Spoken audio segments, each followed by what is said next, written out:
कुछ ऐसे सिम्टम्स बताओ जी कि लोगों को वास्तु कंसल्टेंट से बात करनी चाहिए अपनी इंडस्ट्री के लिए। ये ऐसा क्वेश्चन पूछा है आपने, बहुत ही बढ़िया, एकदम उच्च कोटि का, कि वास्तु की ज़रूरत एक्चुअली कब पड़ती है। वो तब पड़ती है जब व्यक्ति का कोई प्रेमिसिस चेंज हो जाता है। 90% लोग हमें तब बुलाते हैं जब वो किसी नई फैक्ट्री में शिफ्ट हुए हुए होते हैं। अच्छी खासी एक यूनिट चल रही थी, पापा जी ने लगाई यूनिट, बहुत बढ़िया चल रही है। पैसा आया तो व्यक्ति क्या करेगा, नई यूनिट लगाएगा कि और आ जाए। तो उसने सेकंड यूनिट लगाई या थर्ड यूनिट लगाई, उसके बाद काम खत्म हो गया। जैसे मेरे साथ हुआ, हम लोग इंडस्ट्रीज थे, पैसा आया तो हमने, आपकी किस चीज़ की इंडस्ट्री थी? हम लोग सैनिटरी का होलसेल करते थे हरिद्वार में, और बहुत अच्छा काम था। तो एक बार एक वेयर हाउस लिया, दूसरी बार दूसरा वेयर हाउस लिया, तीसरी बार एक फैक्ट्री खरीद ली, और 3 महीने में सारा काम खत्म हो गया। तो जो नई यूनिट लगाई उससे एग्जिस्टिंग वाला काम भी खराब हो गया? खत्म हो गया सब, क्योंकि उसके नॉर्थ ईस्ट में ऑफिस ब्लॉक था, साउथ वेस्ट में कुआं था। तो साउथ वेस्ट का कुआं फेटल होता है, या तो मालिक मरता है या काम जाता है। तो अच्छी बात यह है कि हम बच गए, काम चला गया, कोई बात नहीं, दोबारा आ जाएगा। तो फिर उसको बेचा, अपने घर में कुछ वास्तु की रेमेडीज़ करी, किसी और से कराई, वो वापस जितना खोया था सब पा लिया। हाँ, फिर इंटरेस्ट आ गया इस फील्ड में, गुरुजी ने सिखाया, एमए कर लिया उत्तराखंड संस्कृत विश्वविद्यालय से, पीजीडी संस्कृत से, एस्ट्रोलॉजी में कर ली गुरुकुल कांगड़ी विश्वविद्यालय से, और धीरे धीरे चलना शुरू हो गया। फिर हरिद्वार इंडस्ट्रियल एरिया डेवलप हुआ तो वहाँ बहुत सारी इंडस्ट्रीज़ आई, रिवाइव हुई, जो पिटी हुई थी वो चल पड़ी, अपना भी चल गया काम। तो बेसिकली अगर आप जगह चेंज कर रहे हैं तो बुलाते हैं, और अक्सर क्या रीज़न होते हैं? मैं 90% बता रहा हूँ कि जगह चेंज करने के बाद व्यक्ति को फील होता है कि यार पिछली जगह, मैं आपसे कह रहा था ना कि जो हम दुख समझ रहे थे वो दुख ही नहीं था। लेकिन अक्सर व्यक्ति नया फ्लैट लेता है, नए मकान में शिफ्ट होता है, तो उसको ऐसी प्रॉब्लम्स आती हैं, फिर वो हमसे कॉन्टैक्ट करता है। और सर घरों में कब होती है रिक्वायरमेंट, बंदा कब रियलाइज़ करे यार मेरे घर का वास्तु खराब हो रहा है, या फिर जब वो नया घर लेगा तभी यहाँ वहाँ पर भी ये रूल है? अक्सर ऐसा होता है, कभी कभी हम घर में कंस्ट्रक्शन कराते हैं, चेंज कराते हैं, उसको हम लोग रेनोवेट कराते हैं, तो उसमें कुछ एनर्जीज छिड़ जाती हैं। जैसे अगर कोई वॉल का कलर वाइट था वो ब्लू करा दिया, रेड करा दिया, तो फिर ये तो बहुत छोटी चीज़ है। हमारा परिवार बड़ा, हमारे पास नॉर्थ ईस्ट में खाली जगह थी, हमने वहाँ बेडरूम बना दिया और वहाँ पे एक टॉयलेट बना दिया। आपको वास्तु कंसल्टिंग की ज़रूरत तुरंत पड़ जाएगी 3 महीने के अंदर अंदर, क्योंकि north east fate, focus, fortune की दिशा है।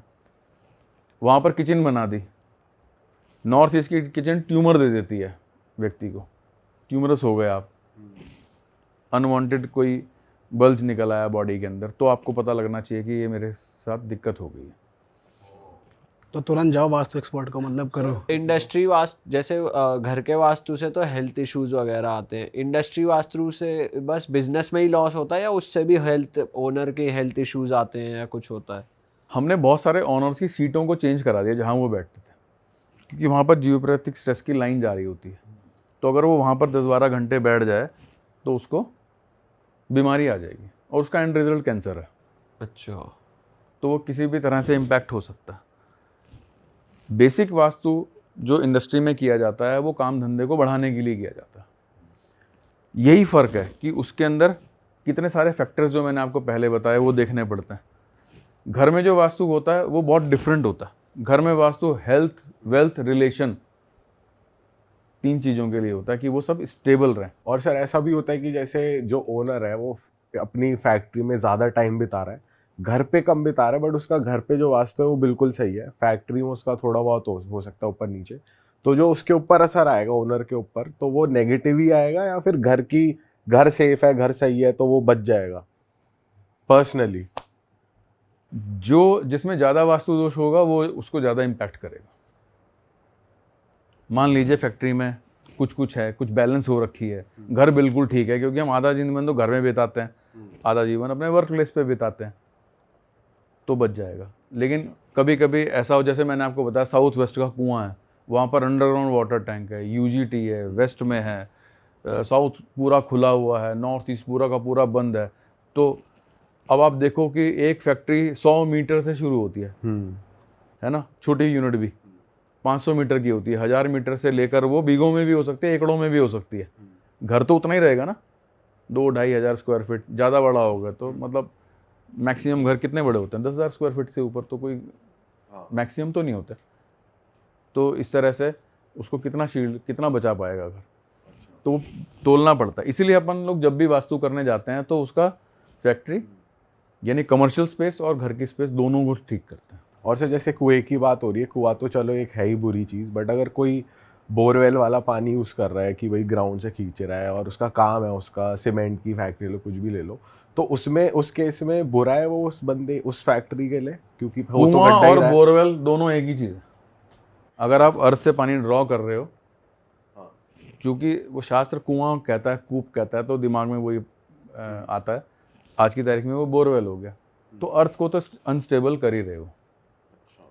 अगर वो गलत डायरेक्शन हाँ, में है। पंच तत्वों का समन्वय वास्तुशास्त्र है, तो इनकी साइकिल ऑफ कंस्ट्रक्शन तत्वों की और साइकिल ऑफ डिस्ट्रक्शन दोनों चलती है। जैसे अग्निकोण में अगर पानी आ गया तो फाइनेंस खराब हो जाएगा, हेल्थ खराब हो जाएगी।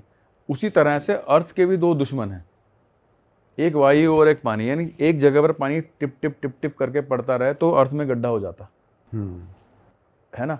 तो अर्थ का शत्रु है पानी। तो वहाँ से अगर साउथ वेस्ट से अगर आप ड्रॉ कर रहे हो तो वो दिक्कत देगा आपको, चाहे वो किसी भी यूनिट में क्यों। हाँ, सबसे ज़्यादा पानी कहाँ यूज़ होता है, किस यूनिट में होता है पता है आपको? मिनरल वाटर की, जो आजकल मिनरल वाटर का नाम हो गया कुछ अलग, जो पैक्ड पानी होता है। तो अगर उसकी बोरिंग सही जगह पे हो जाए और उसके अंदर जो ऑस्मोसिस और रिवर्स ऑस्मोसिस के उनके प्रोसेसेस हैं वो ठीक जगह पे लग जाएं तो यूनिट चल जाती है। और आप देखो कि कितने सारे ब्रांड्स आए और चले गए, है ना। तो इसका मतलब कुछ तो कहीं तो दिक्कत होगी। सर अगर किसी यूनिट के, किसी फैक्ट्री के मल्टीपल ओनर्स हैं या मल्टीपल इन्वेस्टर्स हैं फॉर एग्जांपल, बट वो वहाँ पे बैठते नहीं है, कोई कहीं और बैठता है, एक इक्का दुक्का वहाँ बैठता है, तो जो वहाँ पे नहीं होता है अवेलेबल, उनको भी इफेक्ट करेगा?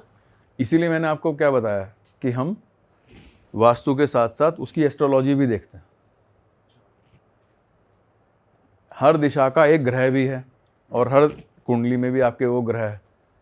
तो अगर वो सिंक हो गया, मतलब अच्छा हो गया, तो वो बहुत अच्छा इम्पैक्ट देगा, लेकिन अगर वो खराब हो गया तो खराब इम्पैक्ट देगा। दूसरी बात, अगर हम कोर वैदिक वास्तु में जाएं ना, तो हर ग्रह, हर प्रीमिसेस की भी, यानी हर घर की, हर फैक्ट्री की भी आयु निर्धारित है, और जैसे हमारी महादशाएं होती हैं वो भी निर्धारित है।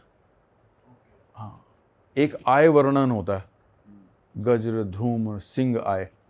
ज़्यादा डिटेल में नहीं जाते, नहीं तो कंफ्यूज हो जाएंगे सब लोग। तो ऐसे वो वर्णित है, उस तरह से भी वो इम्पैक्ट कर लेती है। तो मल्टीपल फैक्टर्स है, एक आधे को नहीं देखना। जब हम किसी फैक्ट्री यूनिट को करते हैं तो एक बड़ा व्यू लेकर उसको कर सकते हैं। सर कुछ फैक्ट्री ऐसी होती है जो मूर्तियां बनाती हैं भगवान जी की, तो उनको क्या ध्यान में रखना चाहिए कि उनके लिए क्या सही रहेगा ज़्यादा, ये थोड़ा बताओ। जो भगवान जी की मूर्तियां बना रही हैं यूनिट्स, उनको ये ध्यान रखना चाहिए कि वो मूर्ति किस चीज़ से बना रही हैं। वो पीओपी से बना रही हैं, वो खोखली पीओपी से बना रही हैं, वो रेजिन से बना रही हैं, वो पत्थर की मूर्ति बना रही है। अगर हल्की फुल्की मूर्ति हैं तब तो कोई चिंता वाली बात नहीं, लेकिन अगर पत्थर की मूर्ति है तो उसका रॉ मटेरियल क्या होगा? चट्टान होगी। तो साउथ वेस्ट में रखनी है, साउथ में रखनी है, बाहरी सामान उधर, और उसके बाद जो उससे मूर्ति बने वो बनाए नॉर्थ वेस्ट में, और उसको फिनिश गुड उसका ईस्ट में रखे, तो उनकी जल्दी जल्दी बिक्री हो जाती है। मैं आपके मनोभाव को समझ रहा हूँ कि अगर हम भगवान का ही काम कर लें तो क्या पता वास्तु ना हमें इम्पैक्ट करे। हाँ वही है ना, एग्जैक्टली। ऐसा ही आपके दिमाग में आएगा। तो वास्तु पुरुष की स्टोरी ऐसे ही कहती है कि देवासुर संग्राम में भगवान शिव के पसीने की बूंद से, श्वेत बिंदु से एक महाभूत की उत्पत्ति हुई। देवासुर संग्राम में जब वो उत्पत्ति हुई तो वो बढ़ने लगा और वो सबको खाने लगा। उसने देवताओं का भी भक्षण शुरू कर दिया और असुरों का भी भक्षण शुरू कर दिया। तो असुरों ने सोचा ये कोई नया देवता पैदा हो गया, देवताओं ने सोचा ये कोई नया असुर पैदा हो गया। तो सब लोग जब मुसीबत आती है तो कहाँ जाते हैं? किसी प्रबुद्ध व्यक्ति के पास जाते हैं। तो ब्रह्मा जी के पास चले गए। वो ब्रह्मा जी ने सीधे सीधे कह दिया कि ये मेरा क्रिएचर नहीं है। सारी सृष्टि किसने बनाई है? ब्रह्मा जी। ब्रह्मा जी ने। क्रिएटर इज गॉड, लेकिन वो शिव तत्व है, तो ये अमर है। तो सारे देवता और असुर उसके ऊपर बैठे और उसको पृथ्वी पर गाड़ दिया या स्तंभित कर दिया उसकी गति को। तब ब्रह्मा जी ने वरदान दिया कि सारी भूमि तुम्हारी, इसके ऊपर जब जब वास्तु का कोई उपाय होगा, गलत होगा तो तुम उसको भक्षण कर लेना, और अगर सही होगा तो तुम उसको आशीर्वाद देना, है ना। वास्तु पुरुष नमस्तेस्तु भूशय्यावी रता प्रभु मद ग्रहे सुखम कुरुकु, ऐसे हम मंत्र पढ़ते हैं कि वास्तु पुरुष तुम की शैया पर लेटे हो, हमारे घर में सुख करो। तो वो देखो कि वो सारे देवता लड़ रहे हैं, सारे गॉड्स लड़ रहे हैं, तो वो उनको भी नहीं छोड़ता। तो ऐसा नहीं कि सारे मंदिर, सारे मठ चलते हों या सारे के सारे आध्यात्मिक सेंटर्स चलते हों। किसी के पीछे तो भीड़ लगी हुई है ना, और किसी के पीछे वो खाली है। सर ऐसा बच नहीं सकते कहीं मूर्ति बनाने का भगवान जी कारोबार का करना काम करने से पहले वास्तु फिर भी कराना पड़ेगा। वास्तु फिर भी कराना पड़ेगा। सर इंसान की इस केस में एस्ट्रोलॉजी कितनी पावरफुल होती है? अगर ऐसा कहते हैं कि अगर आपके ग्रह सही है या आपके एक टाइम चल रहा है जिसमें आप पैसा कमाओगे ही कमाओगे, तो उसमें ऐसा होता है कि ऑटोमेटिकली आपको सही लैंड मिलती चली जाएगी और काम चलता चला जाएगा, या उस केस में भी आपको ध्यान में रखना चाहिए? जैसे कई लोग होते हैं जो एस्ट्रोलॉजर के पास गया, एस्ट्रोलॉजर ने कह दिया अभी तो तुम्हारा बहुत तगड़ा टाइम आने वाला है, ये साल तो तुम खूब मज़े करोगे, और उस केस में अगर वो कोई प्रॉपर्टी खरीद रहा है तो क्या उसे करवाना चाहिए, या ऑटोमेटिकली उसका टाइम ऐसा चल रहा है कि सब बढ़िया ही मिलेगा उसे? सबसे प्रबल जो ऑकल्ट साइंस में वो भाग्य ही है, जिसको हम एस्ट्रोलॉजी से पढ़ते हैं। उसके बाद वो स्थान जहाँ पर आप हो, है ना, कहीं तो बैठोगे, कहीं तो घर बनाओगे, तो पहला एस्ट्रोलॉजी है।